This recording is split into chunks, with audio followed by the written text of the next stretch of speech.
Step right up, folks. Your dream come true. Give a wedgie just 25 cents. Wedgies. Happy Wedgie Friday, community. I'm your lovely host, JockEmbarrassed. We are back again with another video here on the Wedgie Club channel. In today's video, we're doing another new edition in thanks for the 1,000 subscribers that you all have helped us get, known as the Locker Room. The Locker Room is where we invite our lovely guests from the Wedgie community to be able to just talk about who they are, how did they get into wedgies, and learn the behind the scenes of some of our favorite creators. Now, this creator that I'm about to show you all, I personally have a lot of respect for. One of the first people who could really match my wedgie foolishness, if that makes sense. Had such a nice time interviewing him, and I hope you enjoy listening to his ramble about wedgies. Without further ado, before we kick this video off, please make sure that you're subscribed to the channel, as well as leave a like so that I know that you like this kind of content, you want to see more of it, and make sure you're following our social media so that you can stay up to date with events and things happening within the community. All right. Happy Friday, community. I'm your lovely host, JockEmbarrassed. We are back again with another video here on the Wedgie Club channel. We have a new segment, I guess, if you want to call it, where we're doing like a bit of a podcast where you get to know the community and just see the creators from another lens. So without further ado, I want to welcome one of my good friends, my lovely wedgieful people within the community, Mr. JockEmbarrassed. Thank you for being here with me, sir. Pleasure to have you here. Hey there, thanks so much for having me. I really appreciate it. Hey man, it's great to have you here. I won't hold you too long, so let's just get it started, man. I mean, how long have you been around in the community? How did you find out about the community? Yeah, great question. So I developed kind of like an underwear embarrassment kink or fetish at a pretty young age, probably from second grade, watching cartoons and seeing characters in cartoons get embarrassed via either wedgie or pantsing or, so on and so forth. It just always had to do something with underwear. Um, so yeah, that's where it started, where it originated was cartoons, and then it kind of developed as I entered, past 7 years old and entered puberty a little bit later, around, 10 or 12. And then I just did some online digging, searching wedgie on YouTube and searching it on Google and stumbled across different forums online like Wedgie Haven um, and underwear for men and just different websites and stuff that had to do with like underwear and wedgies. And so wedgie clips and just all these different websites. So I've been in it for a long time now. I don't want to reveal my age, but it's been over a dozen years for sure. So wait, you weren't on like Wedgie Man or nothing? That was my website. Well, I never really used it. I went to Wedgie Men to look at the photos, but I never had like an account. Right. I don't think you could have made an account, or could you? I don't remember if you could or couldn't. I know I did not have one. But that's where there was a lot of like, vintage photos and stuff like that.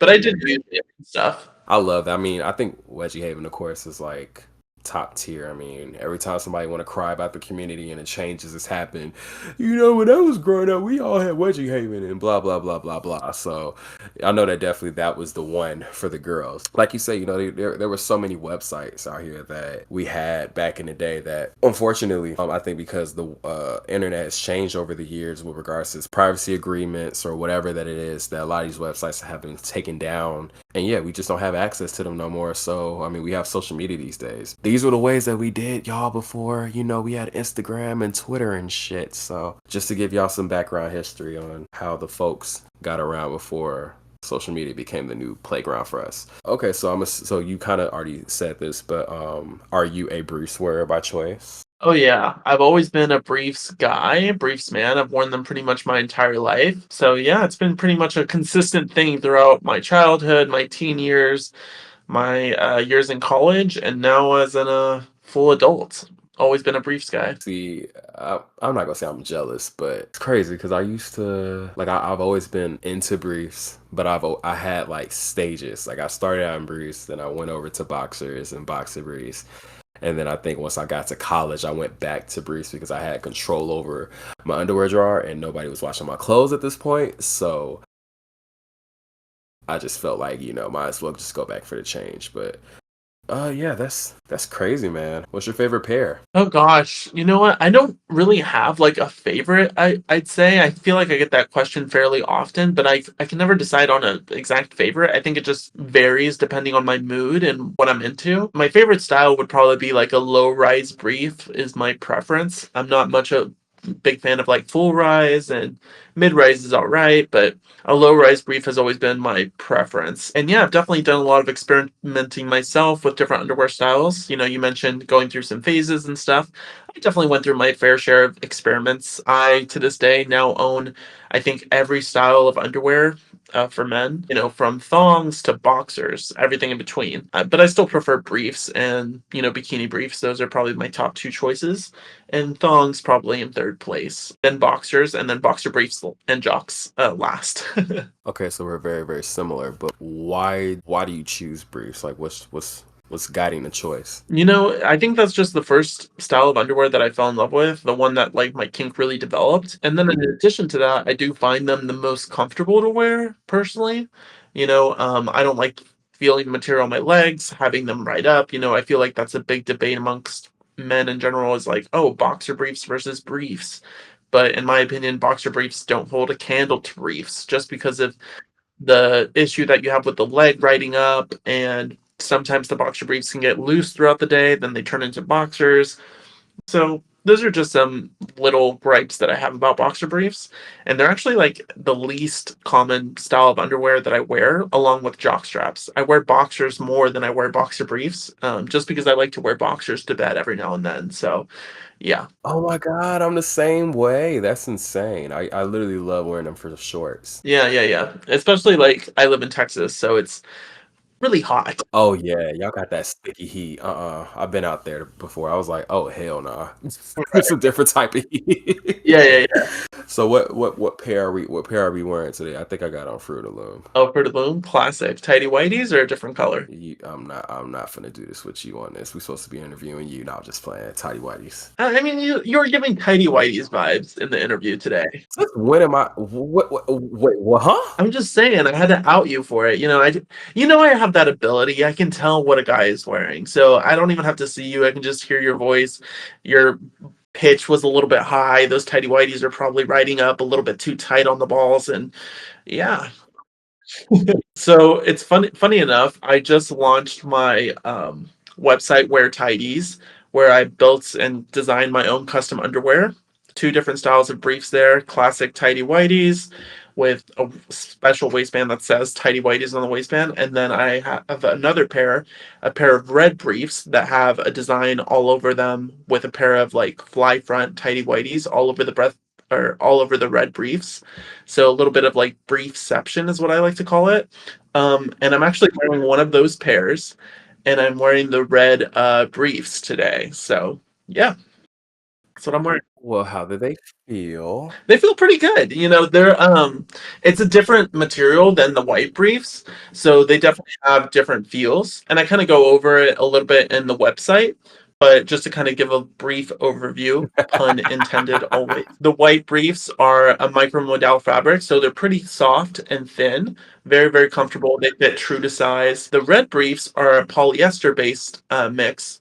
When I did some research, people were pretty split on the types of fabrics that they wanted. So I wanted to create both a micromodal and a polyester just to kind of see what people liked and stuff for the future. And the polyester ones, they're definitely a little bit less soft, and they're definitely more tight. So they kind of have like, I feel like the way that I described them on the website is I feel like they run slightly smaller than what I would say. So it depends on how you like your briefs to fit. If you like them tight, then stick to your regular size for these. If you like to not have them so tight or feel like they might be running small, then size up. So it just kind of depends. But the tighty whities, I feel like fit true to size. For the people who may be listening to this, that's an exclusive, by the way. You will see that on the Wedgie Club social medias, but he just dropped his underwear brand. So y'all gotta make sure y'all support. We're gonna make sure this posted and everywhere. And I'm also gonna make sure I get a pair. I'm gonna get a pair for me and Boo. I'm very excited. So wait, before we move on, I'm being messy right now, but like, what's your take on people who prefer the looser? Because I prefer my briefs to be a little bit loose, but I feel like when it's too loose, it feels like granny panties at this point. Like I'm like, what are we holding? Balls is just moving everywhere. Like, what's going on? So you asked, just to make sure I heard you correctly, what are my views on people who prefer their briefs a little looser. Well, very loose, because the way you said it's giving, you wearing a parachute briefs. Well, no, no, no. To each their own. My personal preference is I like my undies tight, just like I mentioned a second ago. The red ones are the ones that I'm wearing, and I'm wearing a medium. And I do feel like they run a little smaller than the white briefs. However, I would still probably wear the red ones just because I like the undies to be tight. So to each their own. I never really wear full cut style briefs, full cut style jockeys or anything like that. He's a full cut hater, y'all. And I don't like the sag. So like you mentioned Fruit of the Loom. I have some Fruit of the Loom Tighty Whities myself, and they're mediums. I'm a medium typically. They just fit a little bit too baggy, airy for me, for my style. I feel like I have to do this trick whenever I wear them. I like for them to be like tight. I kind of grab the sides and the back and tuck that little bit of extra material into the waistband on the inside, if that makes sense. You can visualize that. And so that's how I like for them to fit. But, if you like them loose, you can get your Fruit of the Looms. No, I'm just kidding. I'm throwing shade towards one of the most popular underwear brands. No, I'm kidding. I own them.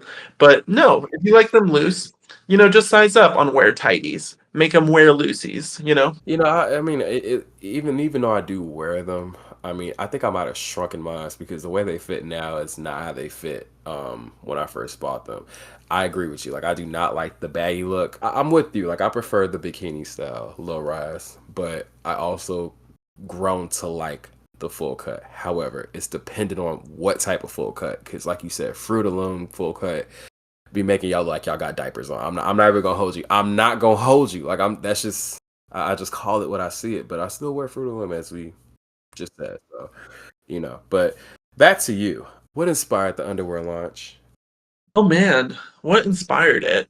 I think it has to do with just like me having like creativity. Like I feel like I'm a pretty creative person. I've been creating content online for I don't even know, like a handful of years, and I really started taking it seriously past year or so. I got laid off from my full-time job last April, and so I started working towards creating content more on, social media and my spicier sites. And yeah, I kind of made it a full-time gig there. And I just wanted to have like a website with products. So I just thought, what better product than underwear? I'm so passionate about underwear. I love underwear. And I wanted to research it. Yeah, that's basically what inspired it. I wanted to create like designs that like you can't get anywhere else, that don't exist anywhere else. I didn't want to create like the usual brief, that you can't distinguish that it's from this place or that place. I wanted something very like niche, especially for like our community, whether it be like an underwear community, whether it be the wedgie community. I wanted it to resonate within us. Well, I loved it because when I first saw the designs, I'm like, oh, these are so like I wouldn't even say nerd, but just dork. Like not the style, but like I'm saying when you see the tidy whities on them, I'm like, I love this. Like I instantly fell in love. I'm like, when are they fucking dropping? As soon as I get off this call, I'm gonna put in my order. So speaking of the underwear and the wedgie community, because I'm sure that I wouldn't say play up both sides, but you dabble in both sides of the community. What would you say would be some like key differences between the two? Between the underwear community and the wedgie community? Yeah. Oh, okay. Well, it's very interesting, I'd say, just because, like, for example, like the wedgie community, I feel like I've been more involved with them on social media for more time. And then the underwear community, I feel like I started expanding more on Twitter. I would say, and I hope this doesn't offend anyone, I would say the underwear community is usually less problematic or less like drama. I agree. Usually underwear lovers are just like sharing pics of their bulges, their butts in their underwear, and just like, fantasizing about celebrities in their underwear and just stuff like that. It's usually pretty like, I don't want to use the word wholesome because it is very like a horny topic for a lot of people. Wholesome is insane. I feel like it's pretty warm. I feel like people are pretty nice and, encouraging and body positivity and all of these things when it comes to like underwear. Whereas like the wedgie community, I feel like there's definitely been times of struggle and stuff. And there's been a lot of differences of opinion and people, a lot of instances, blackmailing and all of these other things that have happened within the wedgie community specifically. So I would say those are probably the key differences. And do you know what it is? I'll tell you exactly what it is with the wedgie community because I also dabble in both parts. Similar to you, I'm way more in the wedgie community, obviously, but I also take part in the Tighty Whities and the brief community. I think ultimately what it is messiness. Like, I think people got a little bit too much time in their day to be keeping up shit in the community sometimes. Like, the girls just be arguing about nothing sometimes. Like, when I'm trying to think of an example, but like, sometimes I'll see the girls arguing on social media. And by girls, if anybody don't know what I'm talking about, I mean like the wedgie boys or whoever that's in the wedgies on the community. They'll like be arguing or like having like a, I don't know, like a rant, and it'll be about something that's totally not even about wedgies. Like, we're talking about political affairs. And I'm like, what the fuck does this have to do with our community? We got to stay on topic and ultimately treat each other better. I mean, we're all in this community together. We all have to be in this community together because I don't see a lot of us really leaving. We claim we're going to leave at a certain point, but most of us are still going to be around, whether we're interacting with it or we're lurking. But we're still all going to be around, so let's try our best to, make sure that we still have a community to come home to at some point. But that's just my take of being around. So I guess, like, segueing into that, is there any like pet peeves that you have with the community or just internet in general? Pet peeves. I think that I experienced more pet peeves in my earlier days of social media. Not so much now, because I've definitely learned to like control it better and kind of manage it better. Before I went through a stage where I was like growing my followers and stuff like that. I think I had like maybe around 1,000-ish followers on, let's say, Instagram. And, at the time, it was just like very overwhelming. You get a lot of messages and requests and stuff like this and DMs. And sometimes they're from people that you don't know. And sometimes they're from people you do know. And then sometimes they're from people that want to get to know you and all of these different things and all these different circumstances. And, during that time, it was really challenging just because like you have other things, going on in your life. You have your job, you have your family, you have your friends, you have your relationships, you have all of these different factors. So sometimes you're just less available. And with so many messages and comments and all these requests and stuff, it can get very overwhelming. And I feel like back then, I definitely didn't handle it the best way. And I feel like I let my stress result in like me not being the nicest. And that's something that I think I've managed better now because I've definitely like, for instance, grown my follower count on Instagram. Like I've doubled it. And then I've taken up Twitter and I have a good following on there.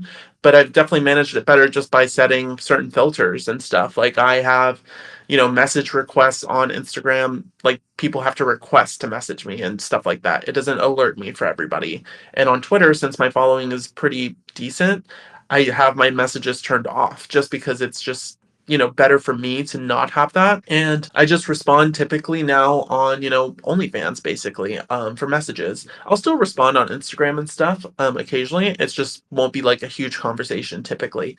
And, I'll usually let someone know like, hey, like I'm a little bit busy, but if you want to continue chatting or whatever, you can reach out to me, on OnlyFans and stuff like that. So yeah, I feel like I've definitely managed it better now than I did back then. And so I feel like that would be probably a pet peeve. It's just like people not being so mindful of, other people's time. So I wouldn't say that's my pet peeve, but I definitely do feel myself like to this day still getting a little bit overwhelmed because I'm so involved in the community and I'm also running two separate accounts. They got their own, involvements that, sometimes just responding to everybody and trying to keep up with the messages is draining. Because like you said, you have your own life, you got your own job, you got all this other things that's happening in your life and you still have to be here too. So sometimes it's very, very draining because like you said, you're trying to do it with all these different people. And I think what I want people to take away from this is that when you reach out to a creator, understand that you're not the only person reaching out to them.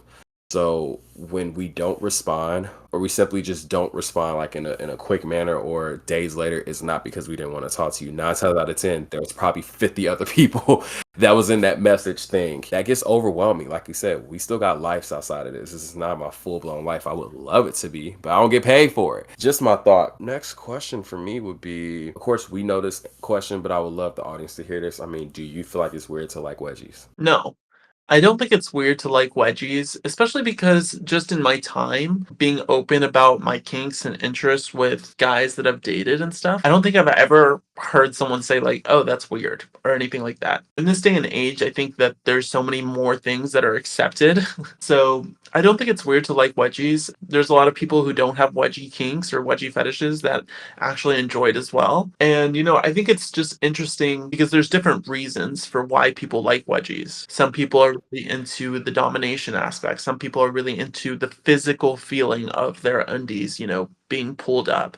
And then some people are more into the mental embarrassment side of wedgies and stuff. And then some people just don't like to receive or give. They just like to see the wedgies and stuff. So there's all these different views and factors and stuff that come into play. And I don't think it's weird at all to like it.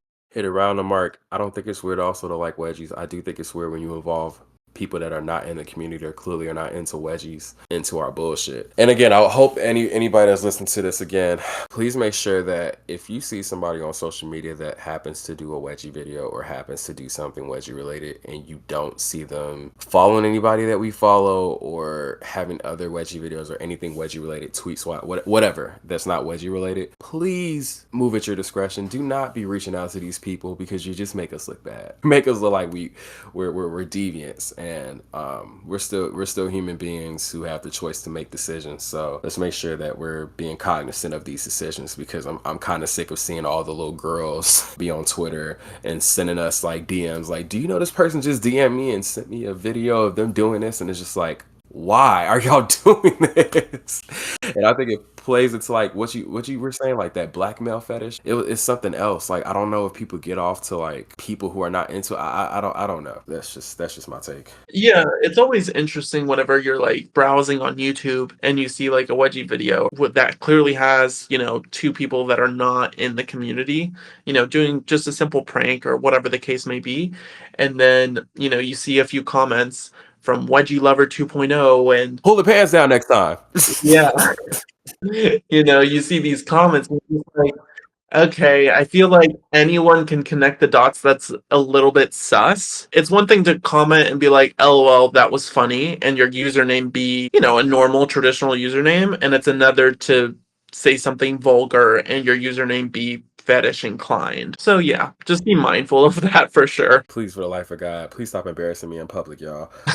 So we filmed together in the past. We've definitely made great content. I guess my question with this is, there's been some talks within the girls in the community over how do you get people who are not into wedgies to want to do your type of content. So please educate the girls on what you do so that maybe they can live a good life. Yeah, so it's pretty simple actually. It's really just having a conversation with people. Some of my content takes place in public places. So like for instance, the gym sauna is pretty popular. You meet a lot of like curious men in there, people that are just like, admiring what they see and doing some not so safe for work things in the sauna. During those conversations, mentioning what I enjoy, what I like, talking about underwear, talking about their underwear. Oh. And, one thing leads to another. And yeah, I end up getting wedgied or I give them wedgies. That's part of the fun of the OnlyFans spicier side of things. So yeah, it's usually a situation like that. Sometimes it has to do with an online ad that I place, offering payment for models and stuff like that. So it's just a different situation. Oh, not an online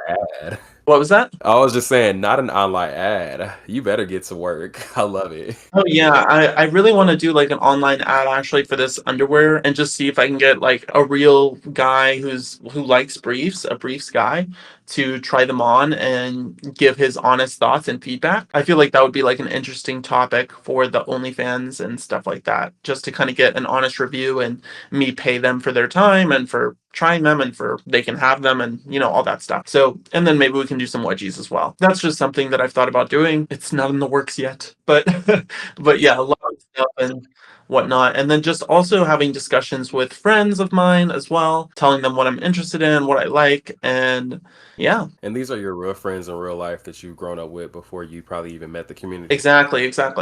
Just because like my wedgie meetups, like for instance, you mentioned that we've met up before and we had a really great time. The cool thing about meeting up. And need a part two. What was that? And need a part two. I will be back in Texas coming soon. Oh yeah, part two for sure. Whenever and always.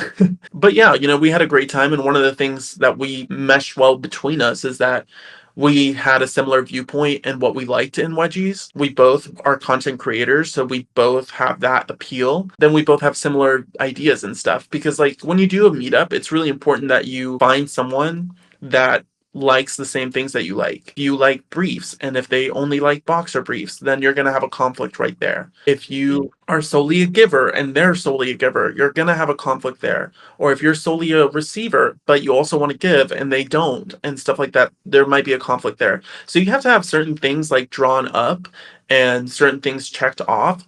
And you really have to have a good rapport with the person to have a good meetup. And I feel like I've done so many meetups at this point, and I would say like 50% have been like okay, okay to good, and then 50% have not been good. And so it's like a 50-50 thing, and it's just so much work that goes into scheduling a meetup, honestly, and people flake and do all these things. So in my mind, for me to create content, it's almost easier slash more enjoyable for me to do it with someone who doesn't know anything about wedgies, and I get to educate them and I get to show them why I like it and all of these things. For me, it's like more fun in that way rather than like someone who's just like getting off on getting wedgied and stuff, and it just doesn't come off as realistic or as natural in the content, which is what I like about content creating and about making wedgie content. I want it to look real. I want it to look natural because that's my favorite. And I think it's because of where we come from. See, I think the time has changed, and you might agree to this with how we consume content. When we were growing up, you know, we grown up on the YouTube days and watching non-wedgie community people do wedgies, and that's where we've gained our own foundations for it. So when we were coming up, that's what we wanted to see. That's what we wanted to be when it was our turn. If we, I mean, shit, we didn't know that we was gonna make content in the future, but look at times. I'm the same exact way. I prefer a realistic wedgie. If it looks fake or if it looks like, you know, you kind of set up the scene for it. I do think that it does take away, and that's kind of hard to do when you're doing content like this, trying to get the, you know, the most realistic side of it. But I've done it. And a way that you do it is you build rapport, like you say. You get to know the creators that you hang out with, or you get to know people that you hang out with. It may not happen the first time y'all meet up, it might happen the second time, but at some point y'all will get comfortable around each other, and that's really where the magic happens. But ironically, that's I prefer, as much as I prefer the realistic side of it, I actually differ in a sense that I hate meeting up with people that don't know anything about it. I mean, if you're just somebody off the street, that's different, because I think that adds to the flair of it. But like you said, when it's people in the community and you're not experienced, it's just, I'm not gonna say to me it's a waste of time, but it's just like I need somebody that knows what they're doing because I'm here to work. Now, if we're just doing a meetup and I'm just trying to be nice, because sometimes I would just do a meetup just to be nice and give somebody what they need, that's different. But if I'm trying to film and trying to get some work done, I need you to be ready. And that goes for subs and doms. It's not just one or the other. Going off a track, but how we consume content back in the day, say the 2000s or 2010s, is compared to now, which is the late 2010s and 2020s. Content has changed completely. Now it's solely community based, because most of us are on social media, so that's the first thing you can see probably. And I think that's kind of why a lot of the girls go crazy more these days when they see a good wedgie, say on TikTok or Instagram or social media that's not wedgie community related, because they don't see that. Usually they see people who are already in the community, build a founding, and that's the kind of content that they make, but they don't really get to see the realism side of it, if it makes sense. Because like I love your content when you've done like those kind of sets. Favorite one was, I think, the dude with the flower briefs. That one was hilarious. Oh yeah. Oh man. Bring him back. I want to bring him back. I've been texting him, but he's pretty busy and stuff, so I don't know if I know. How do you juggle the two lifestyles?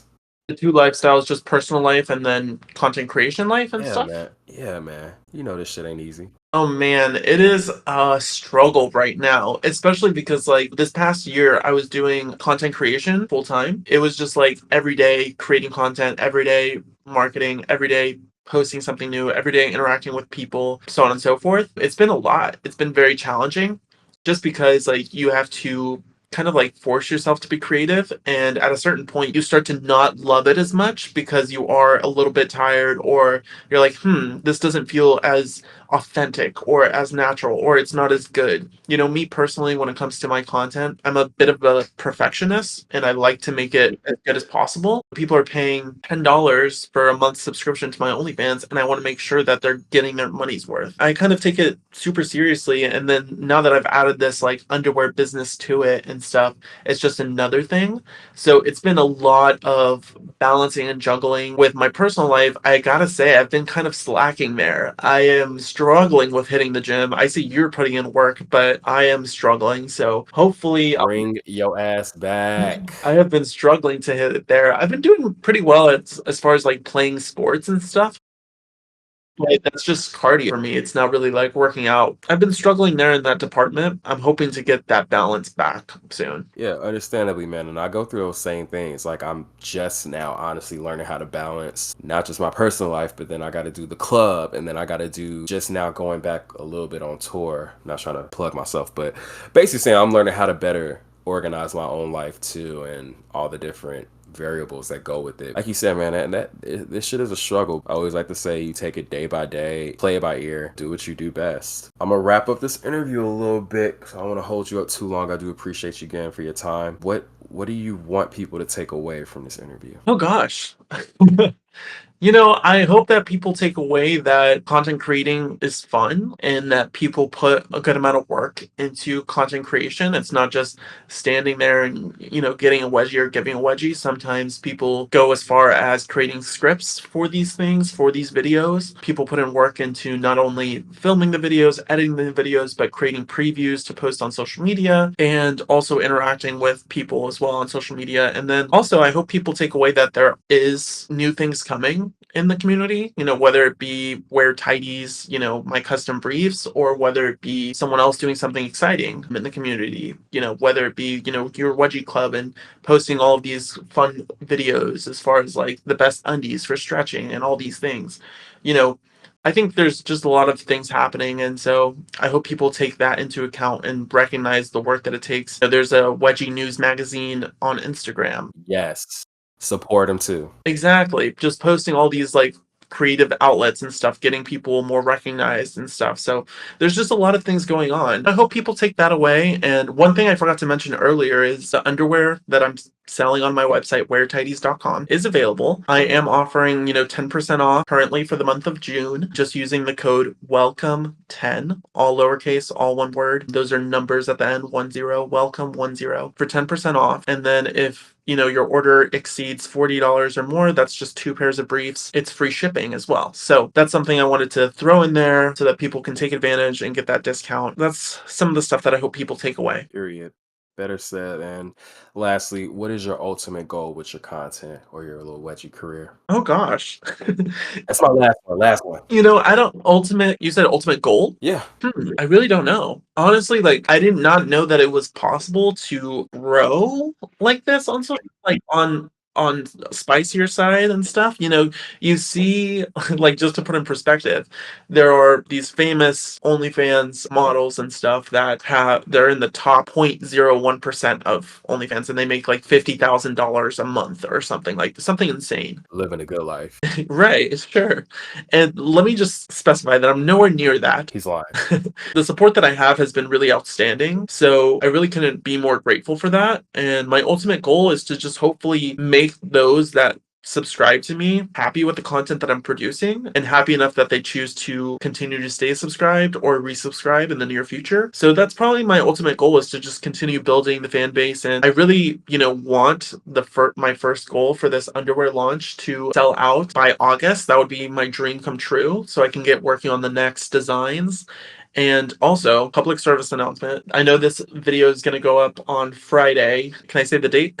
Is that okay? Yes, you can. It is Tuesday evening, 8 p.m. And the extra large are almost sold out. Ooh. Oh, If you're listening period. to this, and let me just specify that I didn't make that many of the extra large because that's just the support that I received on the form. That was the least popular size. But apparently people really like the extra large, contrary to my surveys and stuff. Yeah, if you're listening to this, there are less than, I think there's 11 pairs left of the Tighty Whities for extra large. Definitely run if it's not sold out by Friday.